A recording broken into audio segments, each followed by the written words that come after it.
food is like, anybody who comes to the dinner could probably afford a better meal. The food's very questionable.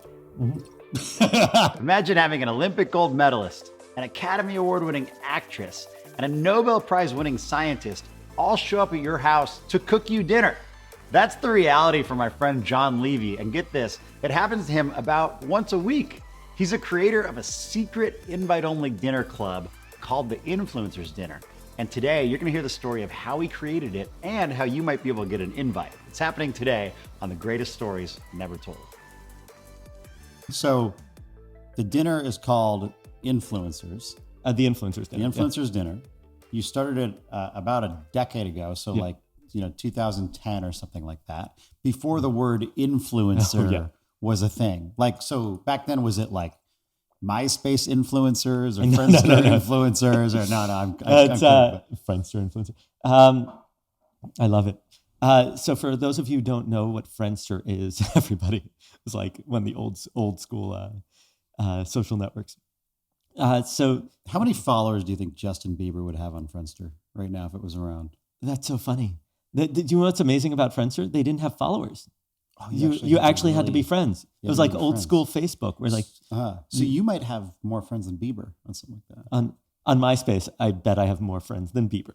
We can actually pull that up and check. Oh my God! Yeah. Didn't they lose all those accounts? Anyway, so the Influencers Dinner So started before the word influencer was a thing. This was actually a dinner with people of influence beyond perhaps sharing a recipe or fashion item. It wasn't avocado toast on Instagram. So I started looking at what this idea of being influential is like.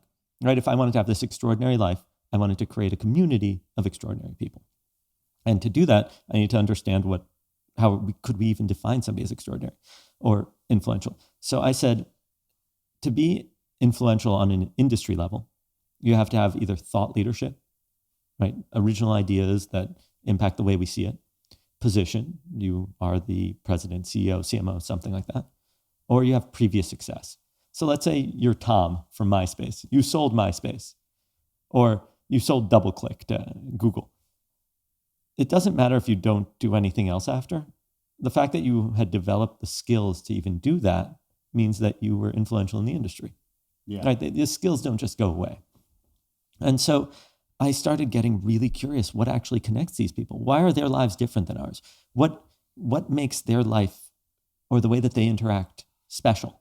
Because if I want to connect with somebody, I can't just superimpose my values on them or my life, right? Because at the age of 28, my life was about getting drunk and finding someone to go on a date with. It wasn't about, running a multi-billion-dollar international conglomerate. And so I really looked at why are they influential, and then how do they use that, and how then could I connect with it? Okay, so you're 28 years old. No one knows who you are. Oh, definitely not. Yeah. You're really good at getting drunk. I was, yes. Okay. And you get the idea to start connecting influential people. And was the first idea dinner, question number one, and question number two, if it was, did you just start with the people that you knew already that were kind of influential? Or did you go for some Hail Marys and try to hit up, the Richard Bransons or people like that? Because I know people of those calibers are now coming to your events, but I'm sure it wasn't all. Yeah, I mean, we've hosted Deepak Chopra, Trevor Noah, superstars. So the answer is, it took me forever. It took me like a year to actually realize what engages these people.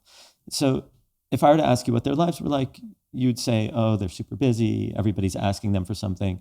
And what I say is that they're out of steam. Everybody wants their social clout, their time, their expertise, their access, and their money. And I'll give you a simple example. Do you know who Gayle King is? I do not. Gayle King is famous for being Oprah's best friend. But she's like a journalist and a television host, and I think she was a magazine editor. But when you ask most people who she is, they're like, oh yeah, Gayle King, Gayle and Oprah's best friend. Oprah has so much social clout that just being her friend makes you a celebrity. Fascinating. And so if you're friends with Jamie Dimon from JP Morgan Chase, right? And you're walking around with him constantly, or you're friends with Bob Iger from Disney, your status is going to elevate just being around these people. It's like Kendall and Kylie Jenner were Insta celebrities as soon as they turned of age where it wasn't too creepy to follow. Yes. I guess it's Maybe the opposite before of those age. twins. It's like the opposite of the Olsen twins. They've disappeared since. Yeah, And true. No, but I'm making it as a serious example, though. They were But like that's Insta exactly it. famous. Yeah. And any celebrity's kids, I guess. Yeah. Or I assume, I don't know much about the modeling world, but like the Hadids, right? So it's once the older one was famous, it was easy to make the second one, right? Because it's got the seal of approval. Yeah. In Chip and Dan Heath's book, Made to Stick, I think they call it the Sinatra Rule, because if you can make it there, you can make it anywhere. Like if you have that stamp of approval, then you're like, if I say, oh, I was the chef at the White House, then you're like, this guy could make me some eggs, right? Like I'm not concerned. Yeah. So if this guy's hanging out constantly with this famous person or this super successful business person, then it's a seal of approval. So they want their time, their expertise, because they have better answers usually from more experience. And when people meet Gail, they're like, they want to talk to Oprah. Yes. And so that's probably the problem. I think Okay. actually she's developed a bit of celebrity on her own right. It's kind of like, Kim Kardashian used to be Paris Hilton's like stylist or something like that. Yeah. But she's developed, she's Made her own sex tape and here there we you are. go. Yeah. Okay.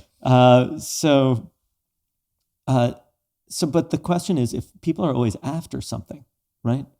And frankly, their lives aren't sexy, right? It's what's defining about their lives is that they're very engaging.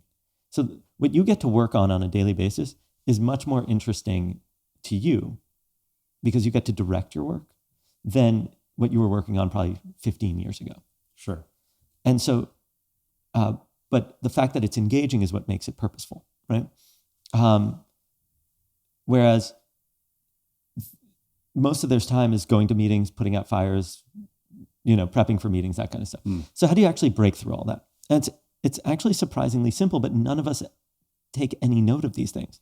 The first is if everybody's after something, then we need to give them something without any expectation of anything in return.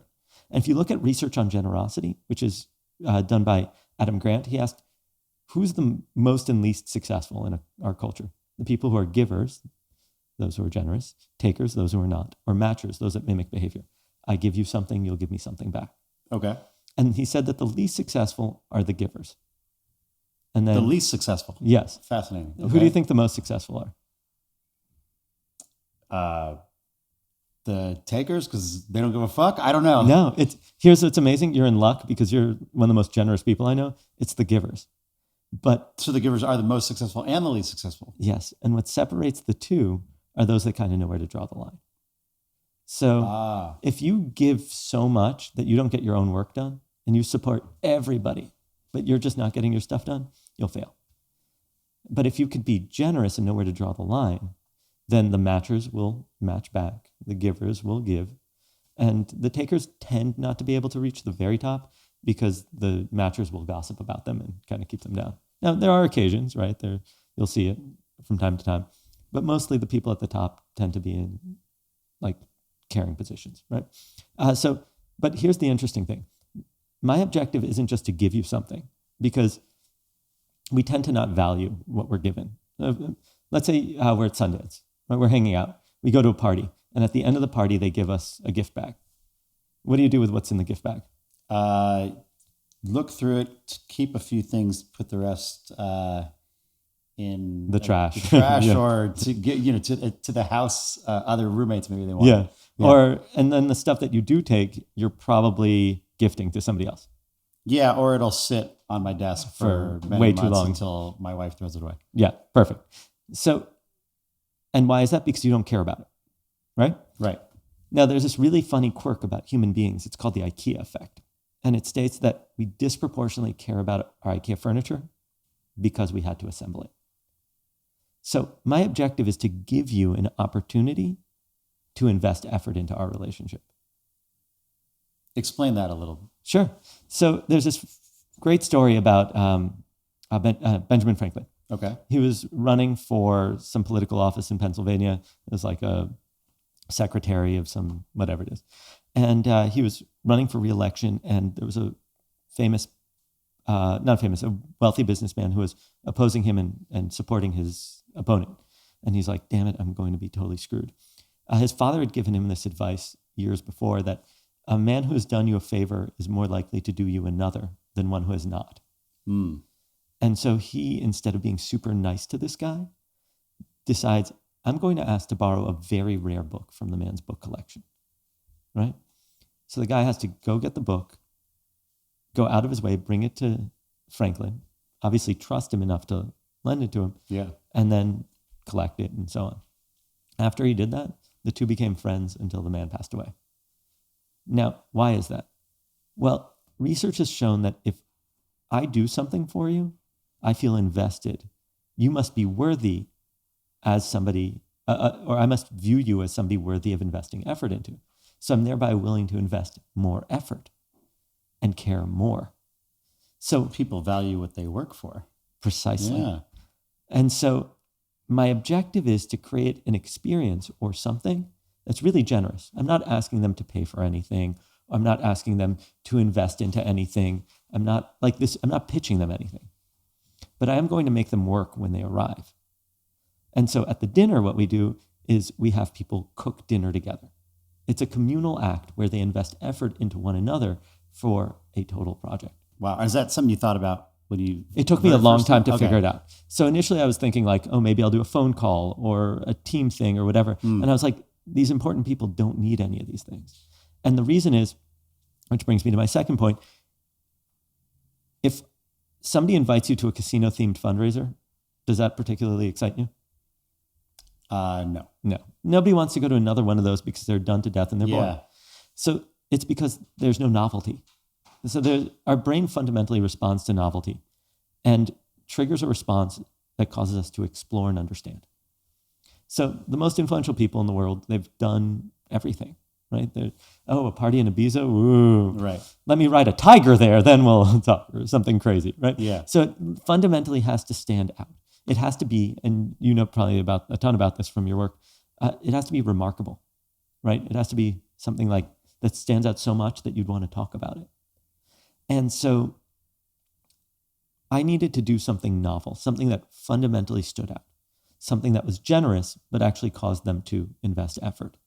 And then the third thing I needed to figure out was, who do the most influential people in our culture spend their time with?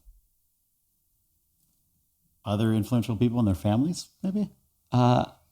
I would say, who do you spend the most number of hours with? Now, you and your wife kind of work from home a lot, but Wife is, I mean, is it my wife though? I mean, that would be the in your case, easier yes. response for me, but is But that for most people, most it's people not their wife because they don't work? from home, right? Okay. So it would be their admin and their staff. Interesting. Okay. Like their personal assistant. Or, Yeah, or executive assistant or assistants, depending on, right? Some, Interesting. like if you're the president of Pepsi, that's likely that you have 3 assistants, right?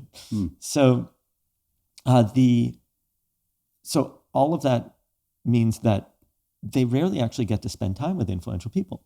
So if you look at a place like Davos, where you have Bill Gates and Angela Merkel's in the same place, it's no surprise that people will spend $50,000 to attend, because it is such a high density place with so many opportunity to meet people from all different types of backgrounds in order to connect and engage.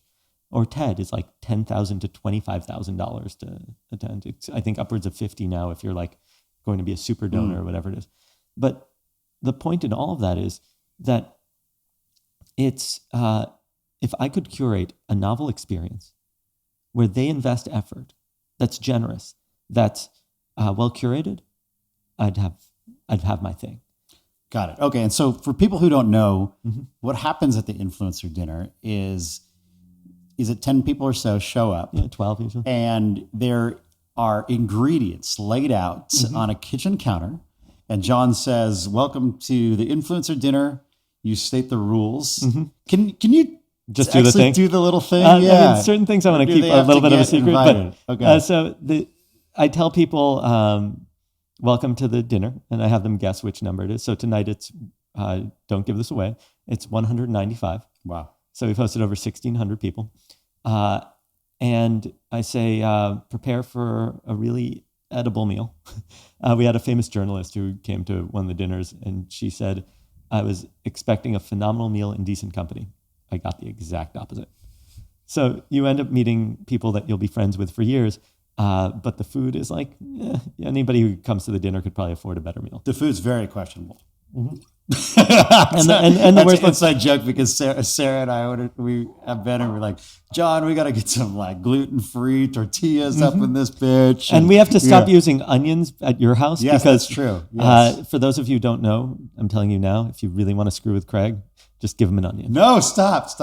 Don't. That's my kryptonite.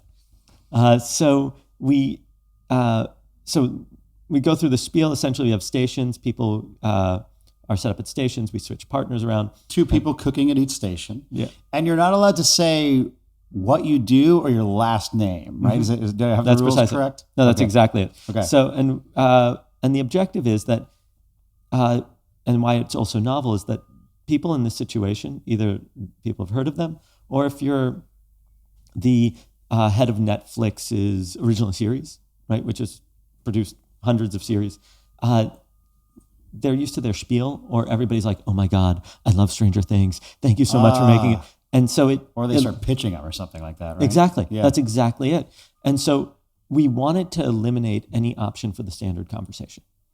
And so we immediately jump into the conversations that you have with your friends. Because when we hang out, I don't have to explain what I do. We can just go, so what's new? And then I go, oh my God, I'm doing this thing at the Kennedy Space Center, blah, blah, blah. Oh, so it feels like you're already it's the illusion skip of the bullshit. Yes. Oh, fascinating. Do you know Tom Bilyeu? Yeah, of course. He's a former dinner guest. Okay, so Tom told me something fascinating that he does on his podcast. Mm-hmm. When he brings someone on, the first thing he does is, he's done all his research.